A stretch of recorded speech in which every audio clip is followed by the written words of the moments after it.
Hello, this is Walt Batansky. Hi, Jim Swartz. So we'd like to thank you all for joining us today. We have a record number of attendees, and I'm glad a lot of people are interested in this subject. We have a lot to say about it, so we're going to go quick.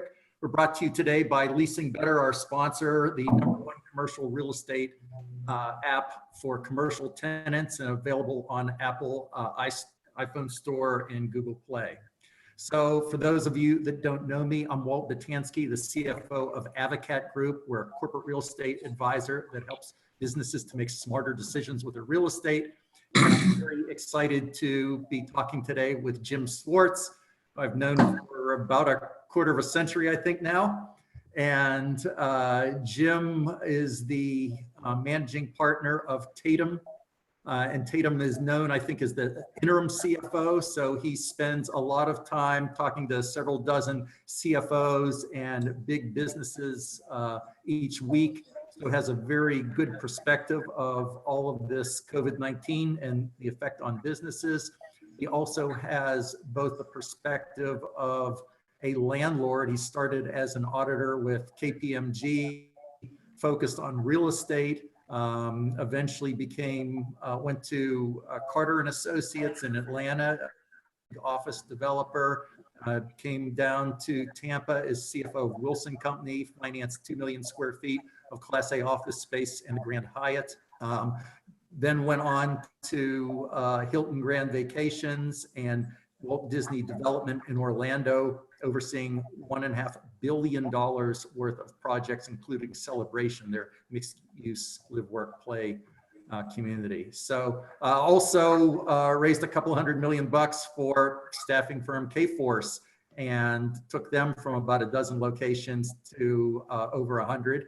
And I was glad to help him with a lot of those real estate transactions. So welcome, Jim. Walt, if I could interrupt, important to note in that context, as we grew to over 100 offices, you were there for us to drive occupancy costs down far below the whole competitive set, driving a much higher profit ratio. So thank you for that. Well, I appreciate that little plug there.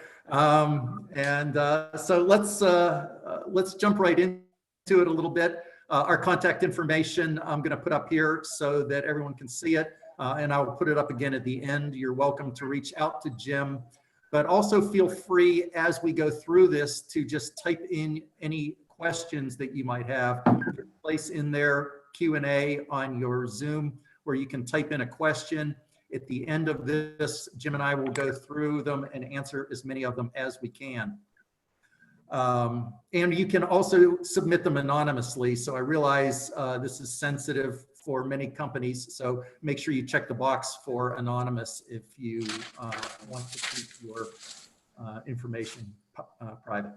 So first, this is going to be recorded, and some people may be watching this in the future, and everything is changing so very quickly that just for context, I wanted to put this up so you can see total coronavirus cases active in the United States is not that total 849, but it's less the deaths and recovered.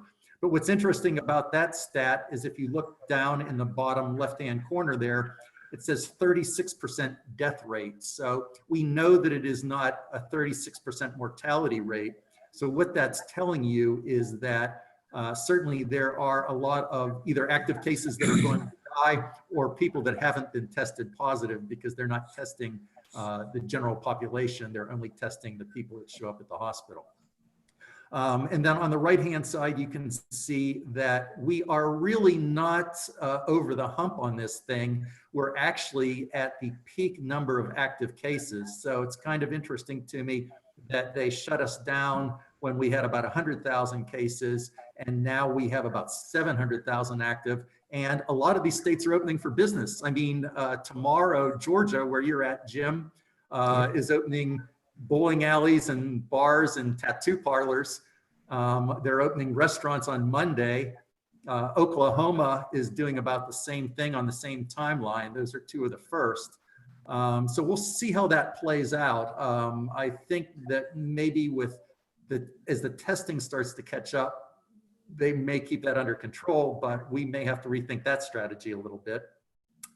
Another stat that I thought was real interesting was a real good chart was this New York Fed chart showing that we literally have just fell off the charts with the economic index here. And then here are two others. They're not directly related. They just happen to fit on the page. On the left-hand side, you see late payments.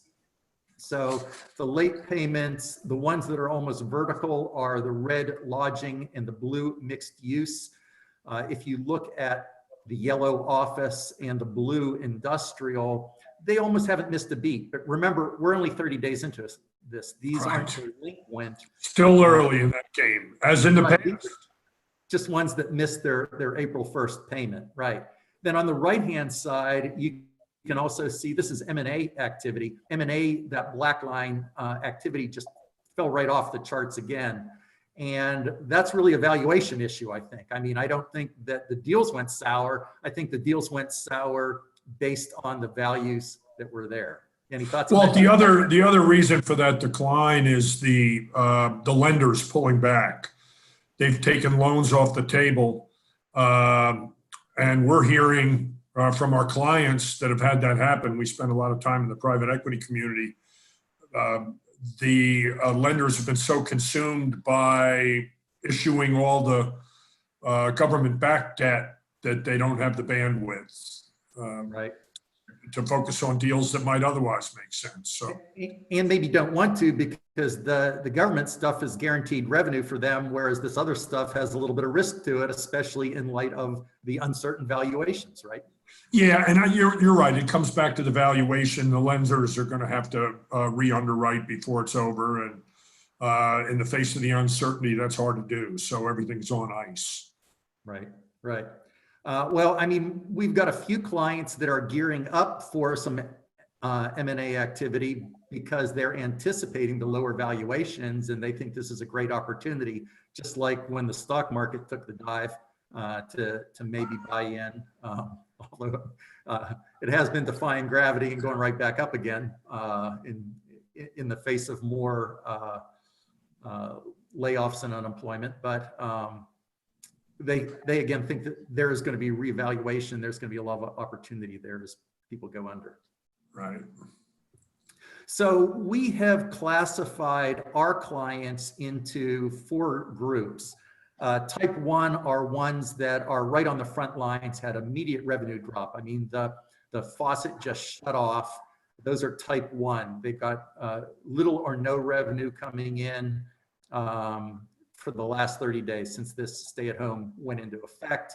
The next one are delayed revenue drops, and these are companies that are just starting to feel it now, like dentists and attorneys and some of the people who aren't necessarily in the front lines, but people are just not doing elective surgery. So when you think medical is still going, not all medical is. And then there are the type 3 economy sensitive. I would classify real estate as that. Staffing is probably one like that, where you don't necessarily, it doesn't just shut off today, but we would much all rather have our clients growing and doubling in size than having to retrench and costs to triage. And then finally, the business as usual or positive growth. I mean, we have some clients that barely even notice this and some that almost can't handle the increased demand. Certainly anybody in retail grocery is up 30%. If they supplied restaurants, they're down, 80% or more. So, and it's not easy because of supply chain to just switch that over. The meat that you sold to the restaurant can't simply be repackaged and sold through the grocery store overnight. So some of these growth companies are having challenges with the positive growth. And I would also say it's maybe about a fourth, and a fourth, for each one of those different categories as well. We haven't done a scientific poll, but my just intuition is. Any thoughts on that as far as the people you've spoken to, Jim? No, I think that's right. A lot of businesses are going to go out of business. people that were leveraged and lacked liquidity, in the face of the boom and during the boom, are going to not come back. So the landscape is going to be littered with those kinds of companies, and it'll be left for the recyclers to pick up those pieces. And, those that survive are going to be loaded up with a lot more debt, and we'll see how it unfolds. Fortunately, the elective surgeries are coming back on Monday in Georgia, and it sounds like a lot of the doctors are going to be on that. We've got a dental practice client that's facing very significant increased costs from new air filtration systems in their office, spread out appointments, and hazmat equivalent garb for those dentists while they're working on the patients. They think the patients are going to come back. There is a degree of pent-up demand there in that space. And it's all situational, which we'll get into shortly. Well, that's another thing that CFOs are going to have to think about is safety of their staff. I mean, ordering people back to work when there is still a significant risk that they're going to have health issues, so and it's going to be choppy. There's a lot of people in Georgia that aren't going to restaurants, and there's restaurants not opening because of the fear.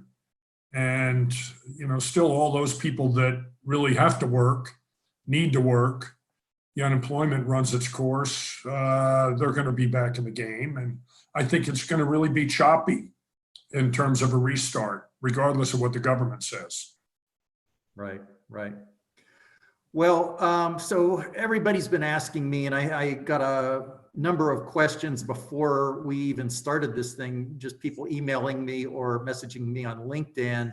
What are you seeing out there in terms of what landlords are doing as far as rent? That's the big question. So we wanted to get that right up front.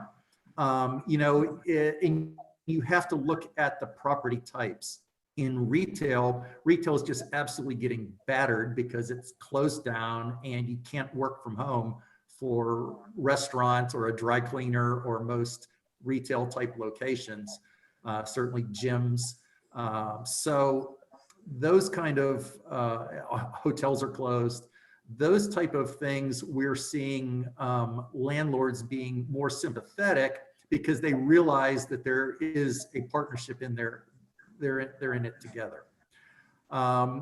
For office, we're seeing very minimal. I mean, some landlords are offering various things, and we can talk about that later, to soften the rent a little bit or defer it, or if tenants will do early renegotiations, they'll let them take the free rent now, even though they still have some term and that new term isn't starting yet. Industrial, even less, I would tell you. Most of those businesses are not directly impacted as much, except some of the industrial ones that in essence operate a retail type location. But then investment sales, I thought, has been real interesting. And here is some number of delinquent commercial mortgage-backed security loans by sector. So you can just see, if you look at this, office actually went down in April. So they're not really feeling that pain yet. Walt, it's important to remember in that context that past downturns have been any indicator. The office distress lags the other property types. The office was the last one to go down in the 08, 09 and was the last one to come back. So that could be a delayed reaction on the office market. We'll see. Yeah, I agree. I mean, I think there's a 12 to 18 month delay before we're really going to see that pain because of the 5-year or longer average lease cycle. So the landlords, from their perspective, hey, we're at 95% occupancy. We don't have a problem. The tenants who haven't paid the rent, they got a problem, but we're good. Yeah. Yeah, actual occupancy might be 60%, right? Right, right. Sublease space available. Well, and that happened during the last downturn. Landlords would tell us, hey, our building's almost full from a rent roll standpoint. But if you went in the parking garage, it was half empty. And the fact that we were expecting 30% unemployment or thereabouts, I'm going to tell you that 30% of those seats are probably not going to be sat in. I'm not sure that that's exactly even across the industries that's for the unemployed, but it's going to be significant. So, and the other double whammy is that people are learning they can work from home. And whereas you would have had executives saying there's no way we could ever do that, well, now we've all proven that we can. And some of them actually like it, So that's going to change the thinking on how quick everybody has to get back and how much space they really need. Yeah, and it's there's trade-offs, right? More people are likely to work from home, and those people that go into the office are not going to be sitting as close to each other. So those are offsetting dynamics, and we'll be watching to see how that unfolds. The concern about 30,000 square foot tenants going to 3,000 square foot is, maybe overblown, but again, it's situational case by case, depending on the circumstances of each company. Right, right. So one of the things that I hear a lot, and every tenant that was having some problems called me up and asked me, first of all, does force majeure apply? I remember there's something in my lease about force majeure. Does that mean I don't have to pay my rent now? And so again, and we're not, neither of us are attorneys, so we're not given legal advice. And every single lease is different. I mean, that is one of the things that keeps corporate real estate industry going, is that we have these 40 or 50 page leases. There's not a word there by mistake. They're all there to protect the landlords write them. So these are generally not favorable from a tenant standpoint unless the tenant saw a real importance in negotiating that up front. And usually that wasn't something they saw as important negotiating up front, putting in a pandemic clause for your ability to pay rent. I mean, it's something that none of us really was concerned with before. So the underlying principle of all this, of course, is that there is a lease obligation that's contractual, and there's whatever credit behind that.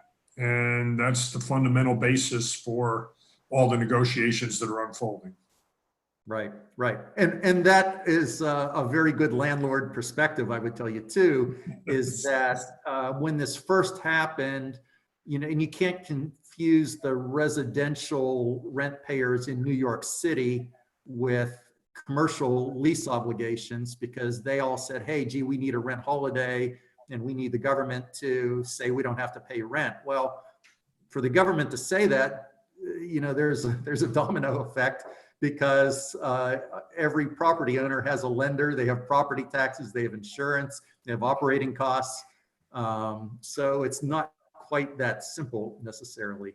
The force majeure, by the way, generally applies to construction delivery and almost always excludes rent. There is some potential frustration of purpose. There might be, depending on how the condemnation clause is, if there's something about government, depending on how your attorney maybe negotiated that. So that's worth looking at. And, a good real estate attorney is worth their weight in gold right now. And there are some that can argue either side of the case, as well as Michael Jordan can move a basketball through a crowd of players. But generally, I would tell you it's a case-by-case basis. The interruption of services, most of the landlords are telling you the buildings are open, you have access to it. Our particular landlord's still running the air conditioning, even though there's hardly anybody in the building. So we can't really argue there was an interruption of services. Business interruption insurance is going to be, again, case by case. In most cases, there's not pandemic, but I would file a claim anyway because you're required to give notice, right? So it's better to just get that on the books that you did give notice, because if they decide a year or two from now that this was an act of God, or however it was worded. It's also likely, at least from my perspective, that the government is not going to intervene and force insurance companies to pay claims that are outside the contract. So that's something we'll all have to deal with. You know, I thought it was real interesting. I don't know if you saw this, but the Australian government actually did a commercial tenancy act where they said for any companies that are less than $50 million a year Australian, which is just over 30 million US, if you have had a 30% revenue drop, the landlord and tenant have to renegotiate that lease. And at least 50% of the rent has to be abated, and you can defer the rest. And they're leaving it to the landlord and tenant to work it out, but that's actually the law, that it has to meet those criteria. That's what's, could be on the horizon. It's going to be a challenge. Back on services, the redefinition of services is in play. What constitutes cleaning of the office? That's likely going to be redefined in new leases. And in the meantime, some tenants are going to claim violation by the landlord because the spaces aren't clean enough, as in disinfected. Right. Well, ultimately, the tenants are going to pay for it anyhow, because that's a pass-through cost in almost every lease. And we're probably going to see cleaning charges double, right? Because everything needs to be disinfected. Maybe I've heard talk among some tenants that furniture cost is going to go up as the spaces are reconfigured to spread people out for the first time in years after the constant evolution to open spaces and people sitting close together in the name of collaboration. We'll get into the co-working phenomenon later. Right. So the other thing is, we've had a few clients that said, well, I'm just not going to pay my rent this month and we'll see what happens. But, I generally don't ever recommend that because the default clauses are particularly nasty. Landlords have right to accelerate, and there can be all kinds of problems with. And I know that most of the municipalities, including where we're at in Tampa, they said, we're not going to do any evictions, but that doesn't mean you're safe and you're not in default of your lease. And it certainly doesn't mean you're not going to have to pay it as soon as that lifts. I can't see 20,000 landlords suing 20,000 tenants for default, but any of them that have money or assets, I think that's a dangerous slope. Well, this is why, as you and I have talked, Walt, it's as in past downturns, again, it's going to be situational. Each tenant landlord negotiation will be a function of the relative financial conditions and stomach for negotiation of the parties. And it'll be case by case. Overall, there's going to be defaults and workouts and restructuring and extensions and amortizations, right? That's right. The name of the game now, and including in the office market. Right. So we said we would give some short-term strategies and talk about various situations that companies might be in. And obviously it's going to vary whether they're one of the type 1, 2, or 3, 4 that we spoke about. But for projects in process, and what we're finding is a lot of the construction that's happening is not slowing down. It's actually accelerating because it's an essential service. Yeah. It's an essential service. They're working 24/7 to take advantage of the fact that they can. There are no other tenants in the buildings that they have to worry about sound mitigation, as they're doing tenant fit up. So they're actually ahead of schedule on many projects. Occasionally we're seeing ones where somebody tested positive on site, and so that's kind of shut the project down. And I realize this varies from project to project and municipality to municipality as far as the rules go, but for the most part, I think those things are going full steam. For tenants that were in the process of looking for space, now's a real good time to look at that timeline, because I think the smoke is going to clear a lot in maybe 60 or 90 days. And so if they can delay making decisions without putting themselves in a precarious having to renew because they have no other choice kind of situation, for many of them, we're telling them just put the brakes on a little bit. Any thoughts, Jim? Yeah, this is where your tenant rep, if you're a tenant, is really going to be key. Walt, I know you've got all kinds of creative strategies depending on tenant circumstances. I think you're exactly right. In the short run, whether or not you pay rent, in the short run, it's advisable not to make any commitments in this kind of 60, 90-day horizon, at least, until some clarity comes to the market.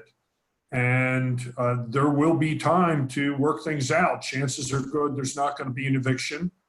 And again, depending on the financial condition and circumstances of each respective tenant, you're going to come up with these kinds of solutions. I think the blend and extend is a wonderful way to play. Extend the lease, spread out the cost, make good on all the rental obligations just later. Right. Well, the challenge though on the blend and extend is I'm not sure that I really want to blend too much when I don't know what the market rate is. I mean, there are no comps for what market rate is for transactions in the last 30 days, because really no transactions happened or would, I should say, in the last 30 days. Yeah, and I mean, extend at least to the extent of covering the unpaid rent later. Right. And so that can be part of the negotiation, right? Yeah, I think you're exactly right. The short term is key until these dynamics settle down and we know what the new market rents are going to be. That they're going to be lower. Well, yeah, and I mean, that's a tough bitter pill for landlords to accept, that market rates may have dropped 20%, almost overnight. But so goes employment with demand, right? I mean, it's seats that they sell at the end of the day, or space for seats. And when you need less space for seats, then the demand has fallen, but landlords are going to be in denial on that, or at least they were in all of the other downturns that I've ever experienced. That's right. And that's what I think that. you make a key point, and that's a real takeaway, I think, is given that landlord denial about what the real rates are, stay short as much as possible. While this sorts itself out, so you can benefit from the clarification of lower rents, if in fact that's what you believe is going to happen. That's certainly what Walt and I think. Yeah. So a couple of things. I mean, I think we're going to see a flood of sublease space go on the market. And so I wanted to talk a little bit about that from both a sublessor, we have to get rid of that space standpoint, or a subleasee, hey, there's this bargain plug and play space for us to move into.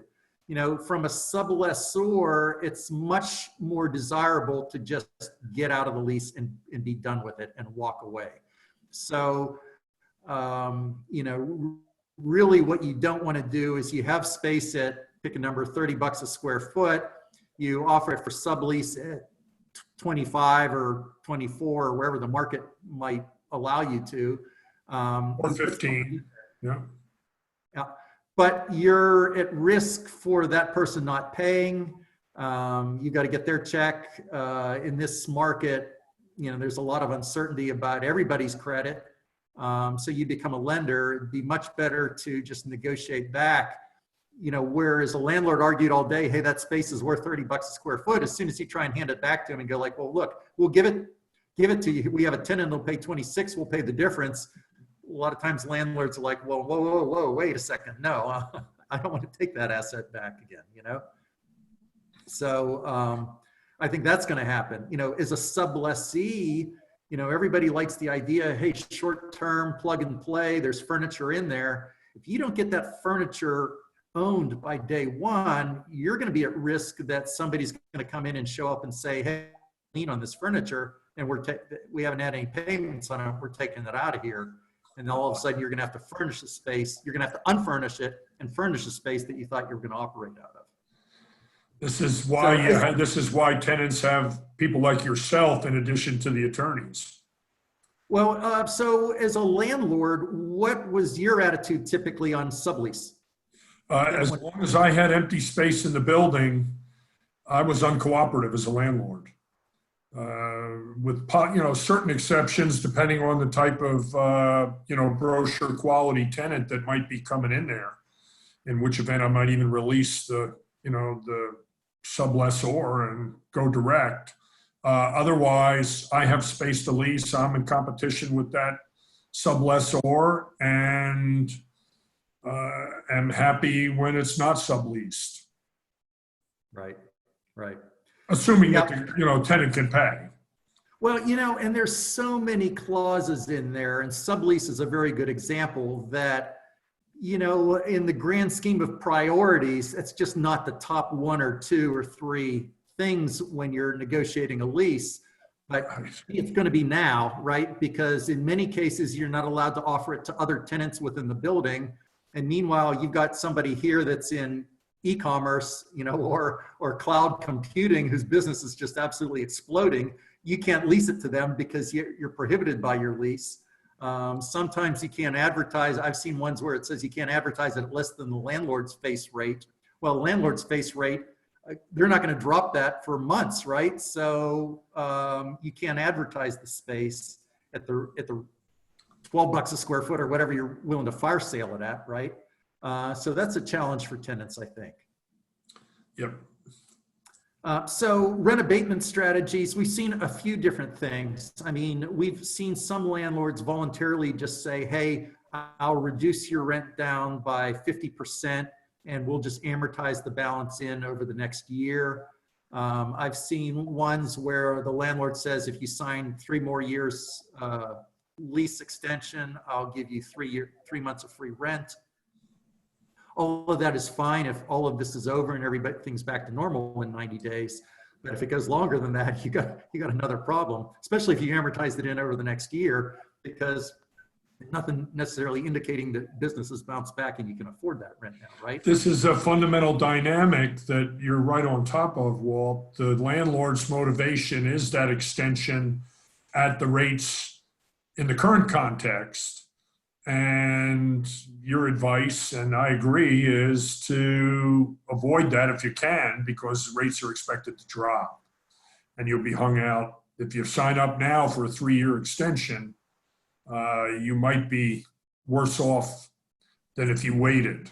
So maybe other ways of solving the relationship with the landlord are preferable if you can. Right. Well, then that last item there, options. I mean, so one of the things that tenants do have as currency is options to expand or options to terminate or some other options that the landlord would rather not have in the lease. So the tenant can actually offer that. Hey, we have an option to terminate in a couple of years. We'll give that up if you waive our rent for the next X months or reduce our rent by X%. So that's actually a negotiation thing.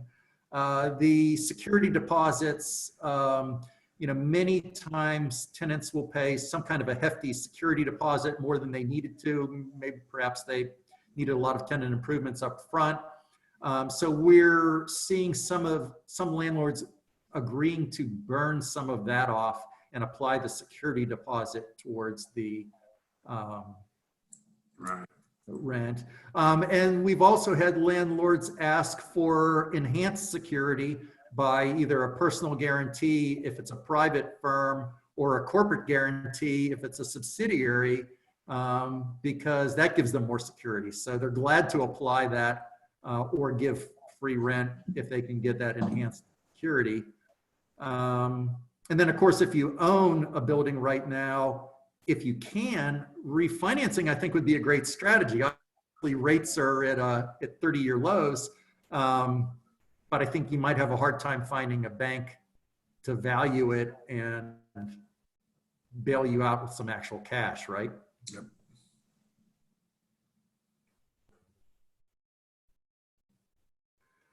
So here's a chart that I thought was interesting. This is from Real Capital Analytics, and these are commercial real estate transactions that fell out of contract. So you can just see lots of deals are falling apart. And from everyone that I've spoken to, this isn't the buyer backing out, this is the lender backing out. And this, Walt, this ties back to the earlier chart on M&A activity that has dropped off a cliff to near zero. There's a complete gridlock in real estate investments as well as investments in companies. And that's going to be the case for a while. Of course, we don't know how long. Right, right. Well, a lot of these companies are expecting that they can probably swoop up and buy properties on defaulted debt. So that's going to become a big market, I think. Yeah. So some medium-term strategies for companies that are still doing pretty well, that own their real estate. A sale leaseback is maybe a good way to get back. It's really a credit valuation rather than a real estate valuation. So I think those kind of deals can still happen. And because we're at such low yields on interest rates right now, it's fairly attractive from a tenant's standpoint or from a seller standpoint. And it's probably fairly attractive from an investor standpoint to have just a safe place in a single tenant building. Most of these I'm thinking of are single tenant users who are that are big enough that it would make sense that somebody could park money in a property like this. Thoughts on that, Jim? I mean, sale leaseback market?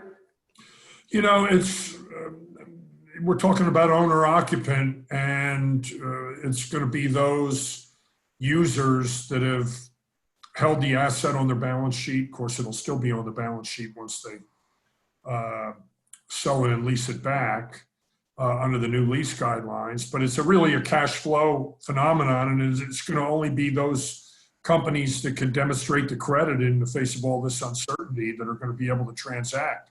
We have a client that's in the funding of those. They're actually buying the buildings, and we're buying them hand over fist, not only restaurant, fast food restaurant locations and similar, but also office and industrial properties. And they've seen the business dry up. They've dropped off the same sort of cliff. So, that's reflective of the confusion and uncertainty about underwriting. And we'll have to see how that unfolds. Right, right. So one of the things that I think is going to happen for companies is we're going to see all kinds of economic incentives as money gets pumped into attracting jobs, and everybody's going to be focused on jobs.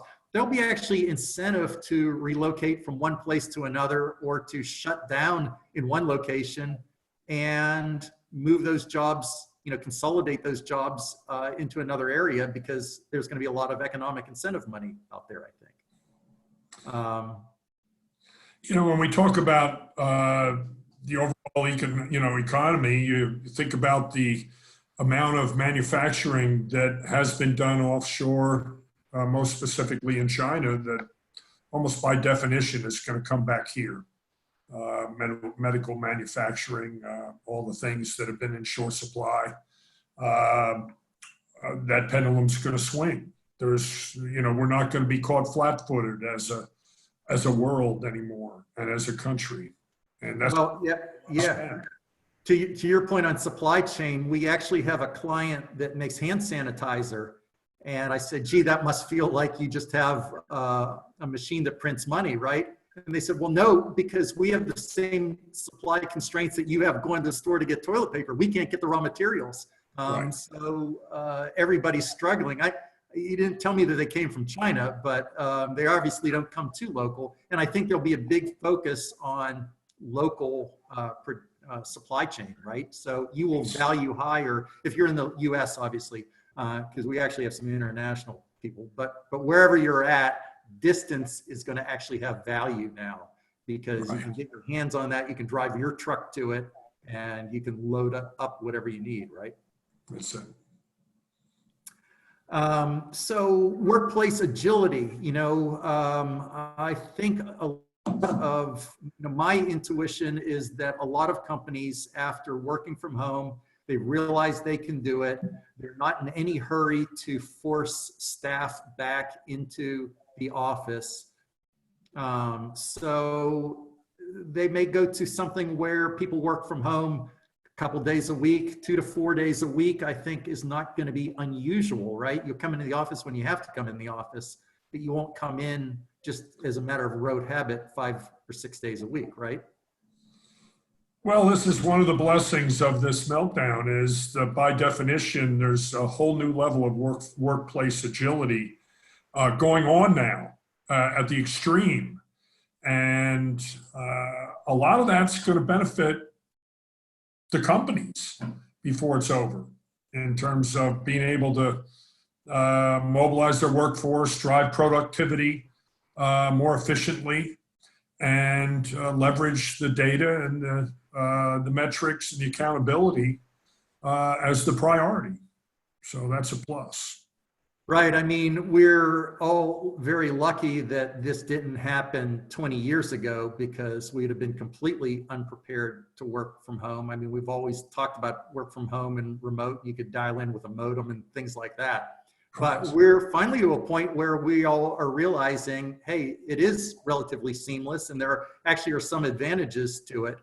I would tell you that my team is just as efficient working from home as they're not. I mean, obviously there's some advantages of collaboration for our newer staff, because you lose the training advantage of having somebody sit right next to you and be able to ask questions as they have them immediately. But aside from that, I don't think there's a whole lot of downside.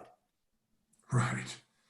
For most, for a lion's share, certainly we're all in our country and the world stretching that envelope to the max right now. And that's not just gonna go away. It's going to be a new normal, which doesn't have to be a bad thing. Right.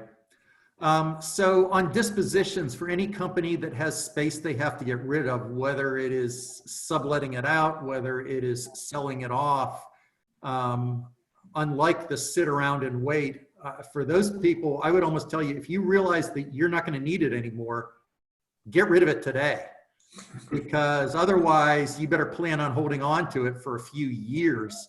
We don't know how much of a U-shaped recovery this is going to be, but we're all pretty sure it's not going to be a V-shaped recovery, right? So you either better make your mind up to hold it for the long term, or be the first one to market, because there's going to be a whole lot of spaces, whole lot of competition coming on for you. Right.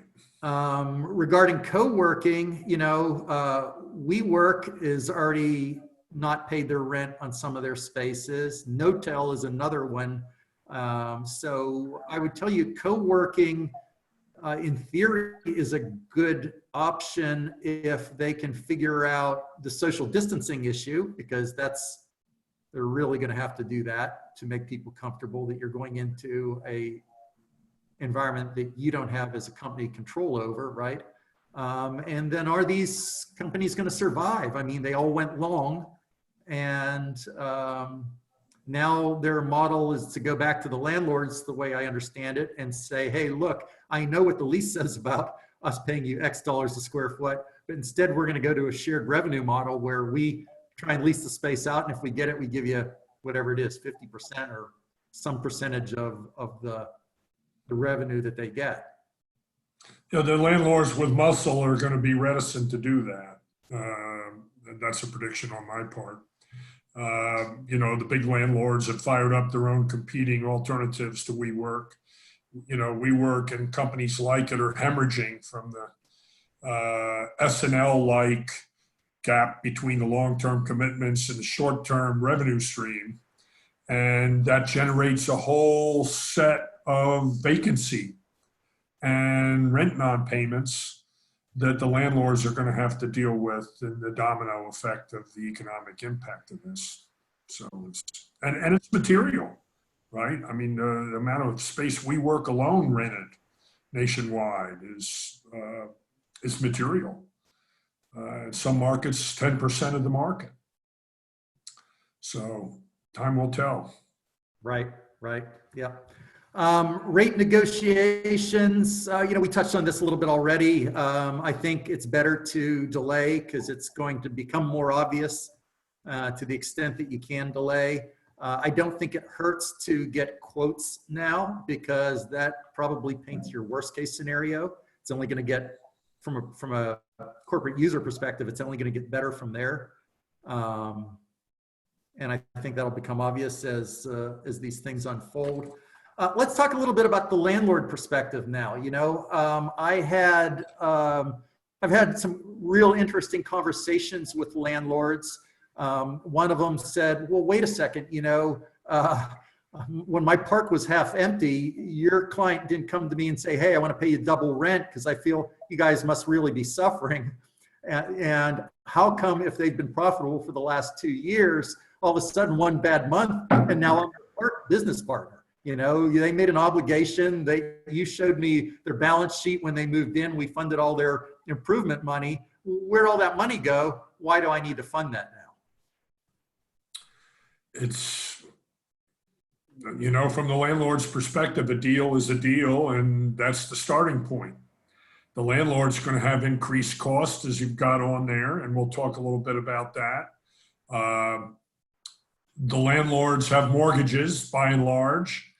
Many of them highly leveraged mortgages.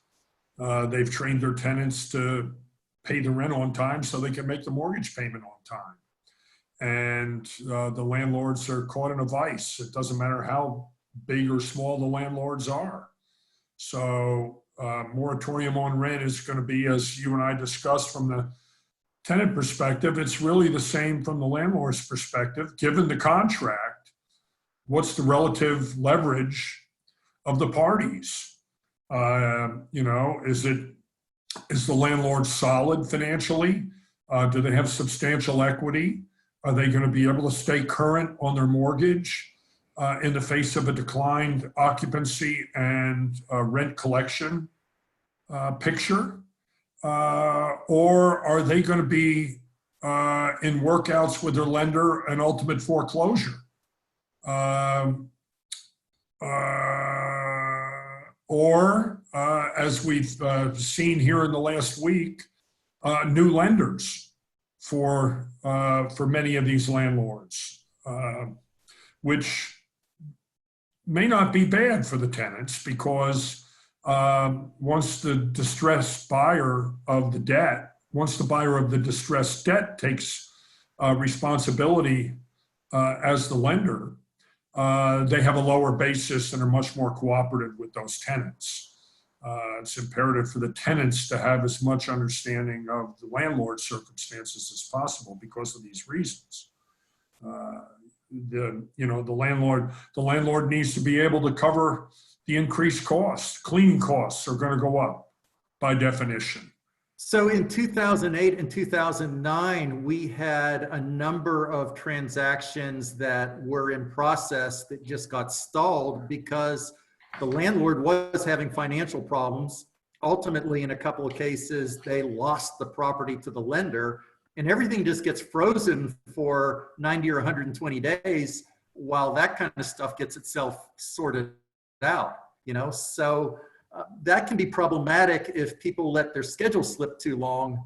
And another reason why they want to go now, and if anybody is just a year out on their lease, they probably need to extend another year, because it'd be very easy to get caught in that wait and see. Have you had any experience with that? No, that's really the case. I think that's right. As a landlord, and I have clients that are landlords. Some of you on the call today might be landlords. The lender perspective is restructuring sooner rather than later. I've talked to several lenders that in fact, I've talked with the private equity community more as borrowers about lenders that are calling technical defaults on literally technical matters, not even financial, in order to restructure. Early restructuring from a landlord's perspective is healthy, I believe. That was confirmed by the private equity groups that I've been talking to. You can always go back and restructure again. Putting yourself on a stable footing in the short run with your lender to maintain your operations, keep the equity in your building, or at least keep control of the equity and keep control of your building, even if the equity's dried up. Because the only thing you have as a landlord in the face of this is time. And the longer you hang on to the building and make nice with your landlord and make a deal with your landlord, even if it isn't nice, the better off you're going to be. So what advice would covenants as well? Sorry. What advice would you give tenants going in when the landlord may be a little bit shaky? It's not usual that the tenant is asking landlords to see their financial statements. Landlord always has to see the tenants. But, when it was dicey back in the last downturn, we were doing exactly that. So what advice, and I know I have some advice, but what's your advice to tenants that are out there? Well, don't be shy about asking the hard questions of your landlord to find out their circumstances. When landlords are shaky, if you don't have an attornment agreement, which is a relationship directly with the landlord's lender, it's still nice to know who that lender is, and even go so far as to open communications. Otherwise, be prepared to do things yourself in the building if they're not being done, until and unless you can break the lease, which may or may not be the case. The lender is not going to want you to break the lease, and ultimately you would end up with a relationship with the lender if they end up with the building. So otherwise, the communication is the key. Stay in touch with your landlord and know as much about him as you can. Right. The one other thing is that when a landlord goes under, loses something default to the lender is not obligated to pay their tenant improvement dollars. So more and more tenants, I think, are going to want to escrow monies for tenant improvement dollars to make sure that they actually do get paid, because that's something they can be left the hook on. They're still obligated to pay the lease, but the landlord, new lender now, is not obligated to pay those tenant improvement dollars. Yeah, specifically the cleaning. I focus on the cleaning because that's going to be a material impact on cost, and there's by definition going to be landlords that aren't cleaning the office spaces to the standard that the tenants require in order to disinfect the spaces and have people come back to their office. So that's another factor to think about. Right. Okay, so my one final note on this slide is I know you have done a lot of consulting for banks and, with their defaulting loans. What advice would you give either a tenant or a landlord that is going into default, how should they approach their lender? When should they approach their lender? What should they be offering their lender? That's a great question. Very simply, in short, face reality, over communicate with as much transparency as possible, and have a plan to advance. The most effective approach is to not only say what can't be done, but also what your solution is. You want to go to these people with your own solution, and it gives you something to promote and beat the drum of how great it is for them, and be armed with as much information as possible, in particular the 13-week cash flow, and as much information about the business as possible. More is better in these circumstances. And finally, and we'll get into this in terms of things for CFOs to consider, that's what we're talking about. Self-serving comment, engage an advisor. I had experience with this in the 80s, early 90s, when everything melted down and we had a $500 million balance sheet that had to be unwound. And at Thanksgiving, I figured out we were going to be out of money by February and didn't know where to turn. And Walt, and some of the older people on the call remember Kenneth Leventhal and Associates, the famous CPA firm that was the leader of real estate and corporate workouts, defaults, restructuring. Then I called up Kenneth Leventhal in Los Angeles, and he answered the phone. And I spent an hour and a half with him, and then hired his Miami partner for $25,000, who taught me how to do it. And then my lawyer and I did all the workouts. We did about 14 of them. So, the value of an advisor in the circumstances can't be underestimated. I've mentioned it several times, having that tenant rep on your team in the context of the lease, and certainly your attorneys are key. It's a time for CFOs to shine, and it's for all of us to step up and get the help we need if we don't have those tools. Right. Yeah. If I sounded pessimistic on any of the outlooks here, it's because really it's the CFO's responsibility to put the brakes on. And, now with so much uncertainty, I think the CFO has to be asking questions. What if this comes back again? Or what if this lasts longer than we thought it did? Or what if we do go into a deep recession that lasts for years? You better have a business plan for that. And it's the same as you said about the lender. It's the same with approaching your landlord. Approaching your landlord and saying, if you don't give us a rent break, we're going to go under, is a really bad business proposition. Unless that's the case. And, this is the art of negotiation that comes to bear. And, there's the gambit and the bluff and reality.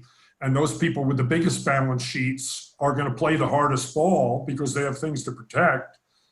The people that are on the edge of going under as it is can be much more agreeable because they have actually strength in the weakness. So this is all going to unfold case by case situationally. Yep. So we've got about one. So, we went through all these changes, and we're just finishing up now. The one thing we said we would do is talk a little bit about future outlook, and we've got one more minute here. Any other thoughts? Anything that CFOs should be considering? Yeah, I would say this. I mentioned liquidity is the highest priority. Those of you that haven't heard about a 13-week cash flow forecast, that's a rolling 13-week cash flow forecast, updated weekly. Depending on your circumstances, the more granular that needs to be. Managing payables, managing receivables, having a strategy around both of those things. accessing government programs, borrowing to the max, up to the limits to have cash on hand. And as importantly, if not more importantly, is the strategic evaluation of your staff and what you're going to do as the wagons are circled and cash is conserved. The strategic decisions about cuts, furloughs, reductions in pay, mutuality of sacrifice, and overarching, it's as much communication as possible.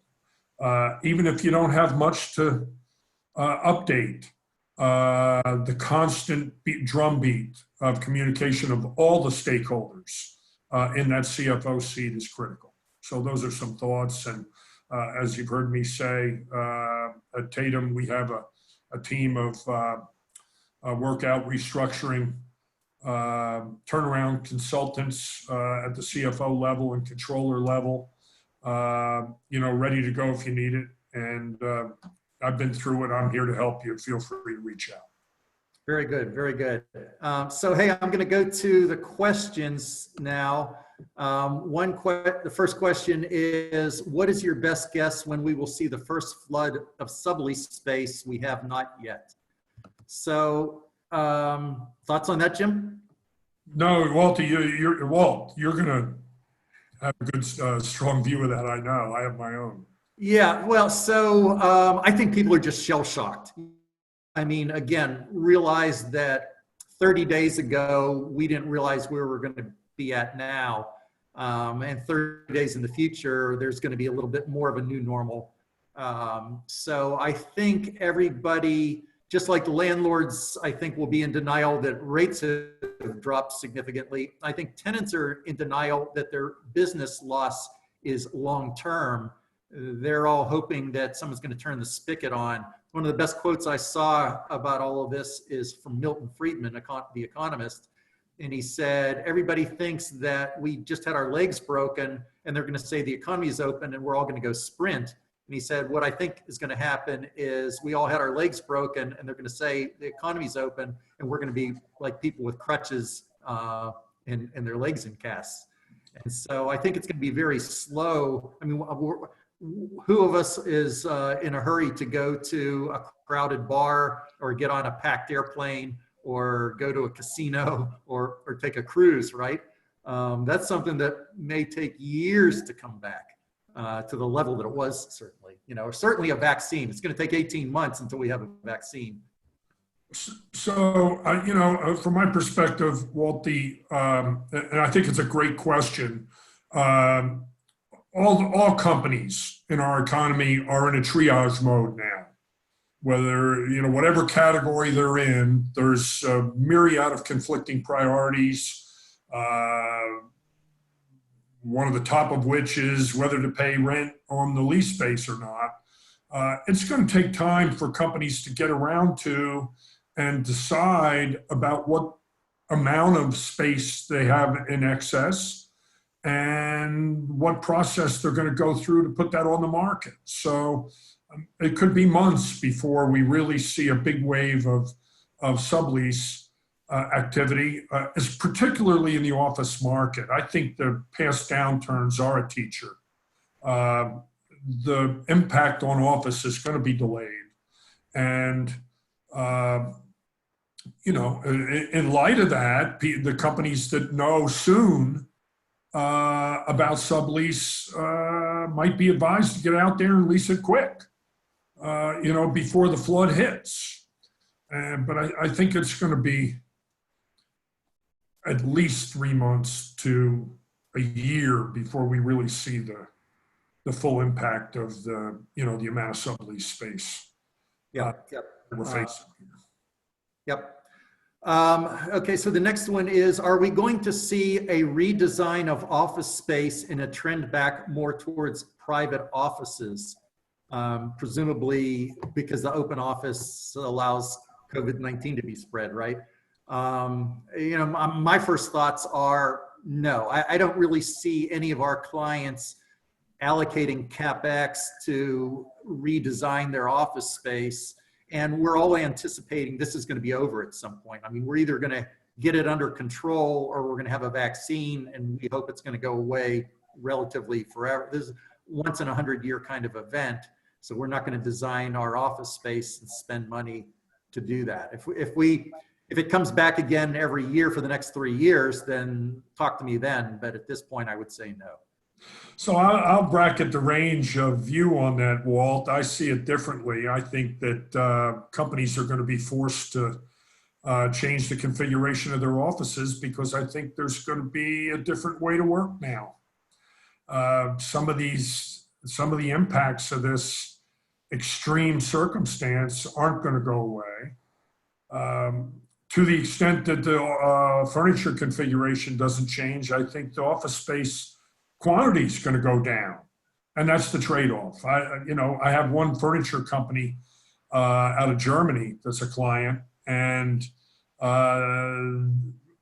self-serving as it may be for them, they're thinking that they're going to see an increase in business. So time will tell that as well. In the short run, the hoteling space isn't going to be as effective. What, is everybody going to bring their own disinfectant and Lysol with them? Maybe, to clean out the cubicle that they end up sitting in and plug in their laptop. Are we going to be sitting every third or fourth desk in the trading floor environments like I work in? Probably. Well, my wife and daughter certainly will bring their own Clorox wipes whenever they go in the office. So, yeah, I think everybody will be a lot more cautious about that, at least for a while. Again, until. Yeah, I think it's a great question. In Germany, everybody's back at work because everybody's in an office over there. We're open plan here, and it's different. So I think it's a great question, and it's going to be something to watch, and really will define what the lion's share of companies do with their office space in particular. Right. Okay, so last question here says, will office rental rates go down in top markets? Here in Raleigh-Durham, North Carolina, new construction in capital markets has increased rates to an all-time high. Well, yeah, that's what we've been saying. They're going to go way down. And it's going to kill the feasibility of new construction for a very long time, I think. Well, it's supply and demand. It really is supply and demand. And the demand has dropped. And we expect, Walt and I are in agreement, that demand is going to be lower. And that drives rates down by definition. Yep. Well, oh, wait. Another question just popped in. Let me just see this here. I have a retail center buyer client. We were in the middle of a PSA negotiations when virus to purchase this neighborhood retail center. Should I recommend to my client to continue to move forward or pull back and renegotiate the price? Well, that's an easy one. Pull back and renegotiate the price. All bets are off because, first of all, some of those retail, if it was occupied already, retail tenants are going away forever. Just like the coronavirus took out people with pre-existing conditions, it's going to take out the people with pre-existing conditions. Those were highly leveraged or had thin margins to begin with. We're never going to see them again. Some of our favorite restaurants, we're never going to have a meal in again. So yeah, well, now at the same time, the neighborhood center that's got a quality grocery and cleaners and neighborhood kind of facilities, it's possible that those values are going to hold up better. I would suggest, in the context of an impending transaction, and you've heard us say this, delay. Keep the deal on the table. This is what my private equity clients are doing on a lot of these deals. They're keeping the sellers engaged by delaying and not renegotiating the price yet while things sort themselves out. And, depending on the tenant mix and the credit of that tenant mix in those centers, there may be a rationale for doing that as opposed to, calling off the deal and unless they retrade in the circumstances. So, that kind of is the range of challenge, I think, in the retail investment space. Yep. That's good advice. At the end of the day, that seller probably still wants to sell. They're just going to have a hard time accepting maybe the new and it may be, like I said, it may be. I mean, we've got neighborhood centers around here that really are going to be fine. I mean, the grocery volumes are up. As soon as they can restock the shelves, the expectation there is that they're going to continue to boom. The cleaners and, even the takeout pizza shop on the corner is gonna be okay. I don't know about you, but on the weekends, our local pizza places are sold out. If you don't call it 4, you're out of luck. They're just off the charts on takeout. Yeah, good point. I mean, I read that Popeye's fried chicken is up 40%. Because people are going through the drive-through and picking up chicken sandwiches. So it's not all restaurants. I mean, it's almost surgical in how it has applied itself to some people unfairly, really caused pain to some businesses and actually benefited others. As you said. Well, this is why a main theme of this whole discussion has been situational, case by case. You have to have data-driven strategy, given the circumstances and the counterparties. And again, in the case of that string of retail centers, if it's a good tenant mix, I'd hang on to the deal and just not close it yet for whatever reason, even if I had to pay more to extend the ability to have that option whether to close would be in the best interest, certainly of myself as the buyer. So hopefully that's helpful.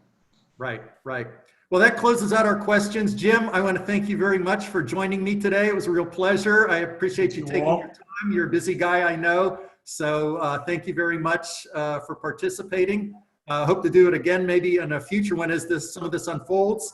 The contact information for Jim and I are both up there. Feel free to contact either one of us if you have more questions or if we can be of help in any way.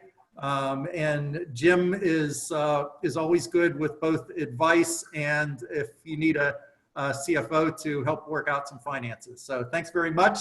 I'm going to end the meeting now. Thanks, Walt.